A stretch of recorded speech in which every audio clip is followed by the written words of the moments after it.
আওয়ামী লীগকে সঙ্গে নিয়ে করার জন্য হলে আসল ডাকটা আসা উচিত ছিল প্রধানমন্ত্রীর থেকে।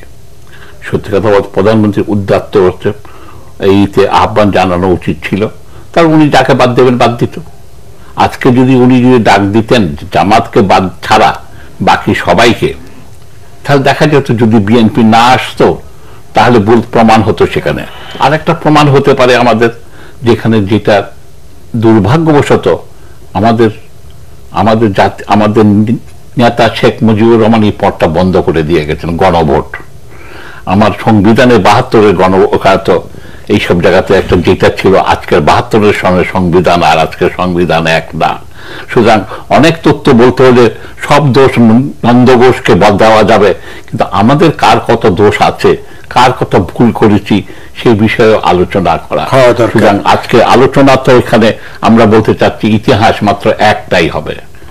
এই জাতীয় অ্যাটিটিউড থাকলে তো হবে না। আজকে আমাদের জঙ্গিবাদকে কেবল জামাতের ঘাড়ে চাপিয়ে দিলে হবে না। আমার মনে হয় কি জঙ্গিবাদকে যদি বুঝতে হয়, জঙ্গিবাদ একটা প্রতিক্রিয়া, একটা প্রতিবাদ। অন্যায় ভুল পদ্ধতিটা ভুল, কিন্তু এটাকে বিশ্লেষণ করা দরকার। আমরা এই তো সহজে এখানে আধা ঘন্টা 1 ঘন্টাতেই না।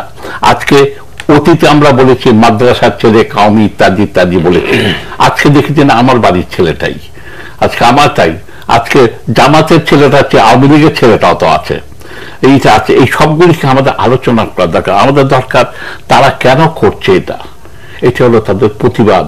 আমার বাড়ির ছেলেটা, আমার ছেলেটাই প্রতিবাদ করছে আমার বিরুদ্ধে, এখানে আমার অন্যায়ের বিরুদ্ধে, আমার ঘুষের বিরুদ্ধে। আমার মা চাকরি করেন বা করেন তা না, তার আছেটা কি? সকালবেলা স্কুলে যাও, এসে কোচিং ক্লাসে যাও, কোচিং ক্লাস থেকে এসে আবার হোমওয়ার্ক করো, মুখস্থ করো। যেই জন্য আমরা জিপিএ 5 পাওয়ার পরও কেন্দ্রীয় শহীদ মিনার কোথায় বিজয় দিবস, স্বাধীনতা দিবসের বিকরি, এটা তো আমাদের শিক্ষা ব্যবস্থার একটা। আর তারপরে কি আমরা সরকার চুপ করে বসে আছি? এতগুলি বিশ্ববিদ্যালয় আছে, সরকার আজকে ডাকসুর নির্বাচন নাই। যতদিন পর্যন্ত ছাত্র সংসদ না থাকবে এই ডিবেট আসবে না। ডিবেট না আসলে আজকে আলাপ হচ্ছে না। আজকে জঙ্গিবাদ এসছে ভারত থেকে, এটা আমাদেরকে ভুলে যাওয়া চলবে না। কিভাবে ভারত আমাদের চারু মজুমদারকে পিটিয়েছে, কিভাবে এসেছিল রক্ষী বাহিনীর পাশদের সঙ্গে করে, এবং এই জাতীয় আজকে এখানে রশিদ সাহেব বলবেন কেন জানি না, রয়ের কতটা অফিস আছে আমাদের দেশে, তাদের এই কথাগুলো আমরা কিসের ভিত্তিতে আলোচনা করব? এই জন্য এটা সবকিছু বলে আমাদের ওপেন খোলা মনে আজকে যেখানে আসতে হবে। আজকে ভারতীয় একটু শেষ করি, ভারতীয় জানলা বই লিখছে, মনে হয় আমরা মুক্তিযোদ্ধা কিছুই করি নেই। সেটা তারা লিখছে, কিন্তু আমরা আমাদের ওটাই না, হাফ কথা বলেন না, এটা হেঁচে দেওয়ার কথা না। আমরা তো আমাদের মধ্যে মানা করবেন তার স্বাধীনতাকে, সে যে লেখে না,